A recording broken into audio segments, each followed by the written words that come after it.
لو انت مريض ربو شعبي او عندك مشكلة ما والدكتور كتب لك على بخاخ كورتيزون، يبقى لازم تعرف النصايح دي. اول حاجة، الكورتيزون مش سحر، يعني مش في يوم وليلة هلاقيه اشتغل. لا، ده بيحتاج من 3 ل5 ايام عشان يبدأ الشغل بتاعه، فبالتالي لازم تاخده بانتظام. تاني حاجة، علاجات بخاخات الكورتيزون بتطول، ممكن تستمر معاك لشهور، فبالتالي لازم تتابع مع دكتور عشان كل شوية يظبط لك الجرعات بتاعتك. تالت حاجة، بعد ما تاخد البخاخ لازم تعمل غرغرة بالمية، وطبعا بتدفي المية دي بعديها. ليه يا ترى؟ معظم الكمية بتاعة الكورتيزون بتروح للرئة، لكن في بقايا بتتبقى على آخر الحلق.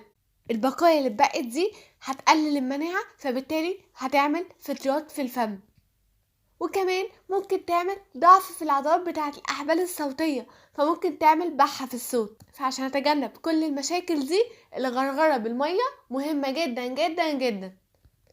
رابع حاجة، بعد ما المريض بياخد الجرعة لازم يوقف التنفس لمدة 10 ثواني عشان يضمن ان كل البودرة لزقت على جدار الرئة، وبعد كده لمدة دقيقتين مثلا يتنفس بشكل بسيط كده وبس. ولازم يتعلم ازاي يستخدم بخاخات الكورتيزون بطريقة صحيحة. خامس حاجة، يفضل استعمال كالسيوم وفيتامين دي بالجرعات العادية مع الشخص اللي بياخد بخاخ كورتيزون منعا لحدوث هشاشة في العظام. حاجة، لو نسيت الجرعة خدها وقت ما تفتكرها، لكن لو جه ميعاد الجرعة التانية خلاص خد الجرعة التانية وسيب الجرعة الأولى. وعشان تعرفوا تفاصيل أكتر هسيب لكم اللينك أو الكومنت كده. دي معلومة النهاردة، دمتم بخير وبصحة كويسة دايما.